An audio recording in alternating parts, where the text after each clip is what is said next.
Back. In previous video, we have seen how to add elements into the queue. And now we will see how to remove the element in the queue.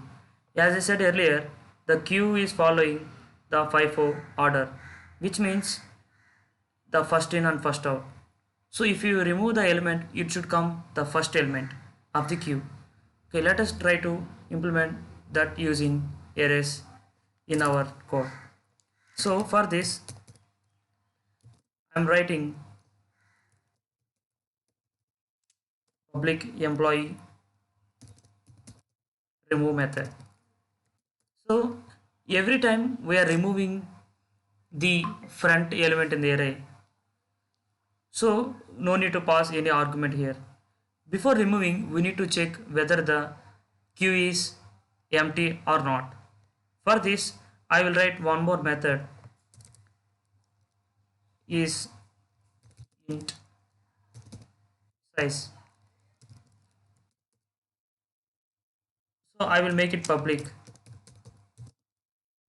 Yes. So we can return the size by subtracting back element with front element. This will return the size of the queue. If the size is equal to 0, then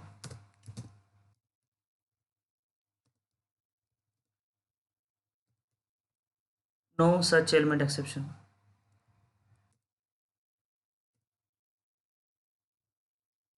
So if the size is not 0, we need to give the first element. So for this, we already have the front index which is probing around the front elements in the queue. So let me take that element. Let us take queue of front.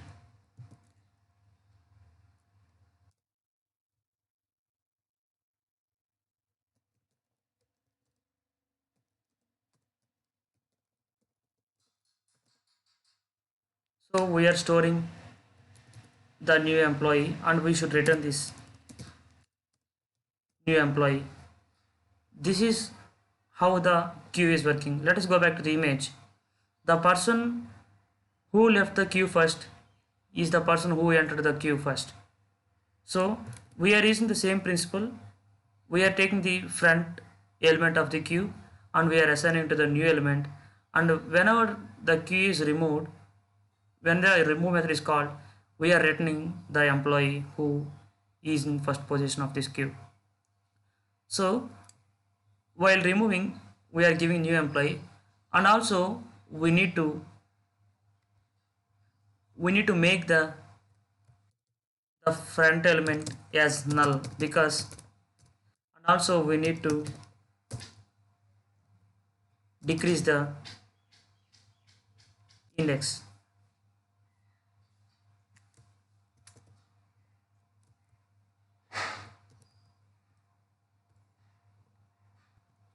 So after removing element, we need to increase the front element. So I have increased the front element here. So let us say we have one element in the queue. If you remove that element, if the size is 0, then we should assign the front and the back elements as 0. Okay, let us check after removing whether the front size of the array is 0 or not. If the size of the array is 0, then we are making front and back variables as 0. In this way, we can remove the element in the queue. Let us try to check the code. Yeah, I have added billion here. Yeah, let me, okay, yeah, I will call remove method here. So I want to print the queue.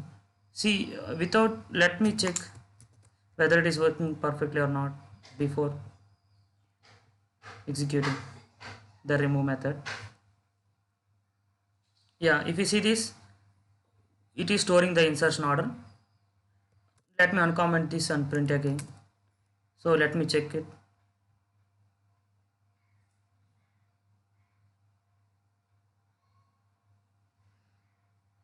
See here, we actually added Jane Jones to the top of the queue.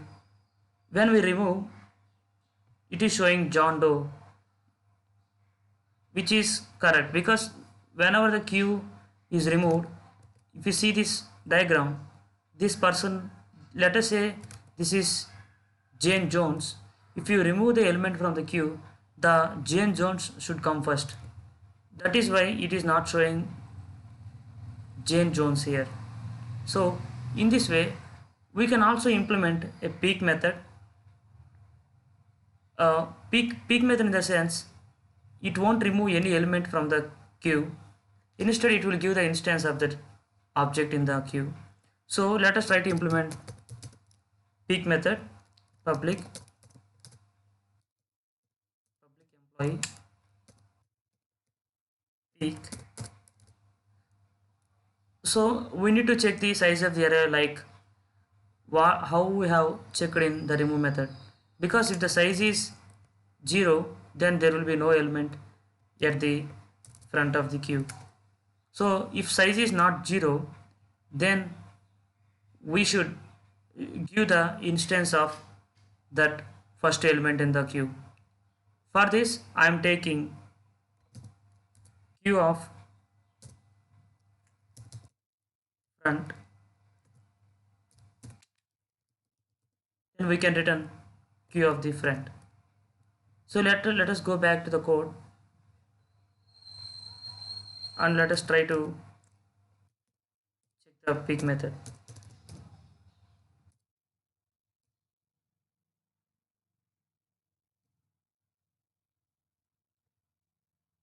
We can also print this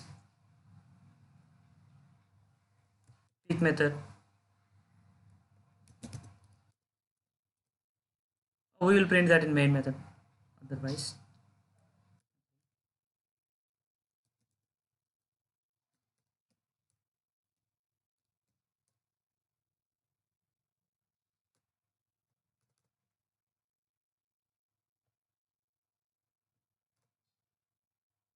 So I am printing the peek method. So let us run this code again.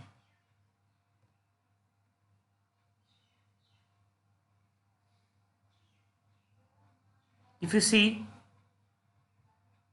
Jane Jones is printed 2 times because it was not removed actually, because it was in the queue. It was printed along with the print queue. If you see this print queue, we are printing all the elements inside of this queue. Let us go back to the print queue method.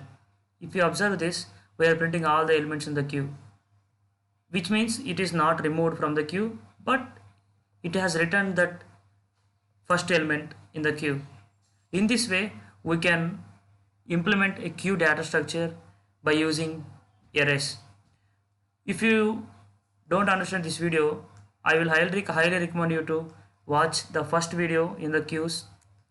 I will share the link in the description. Thank you very much for watching this video.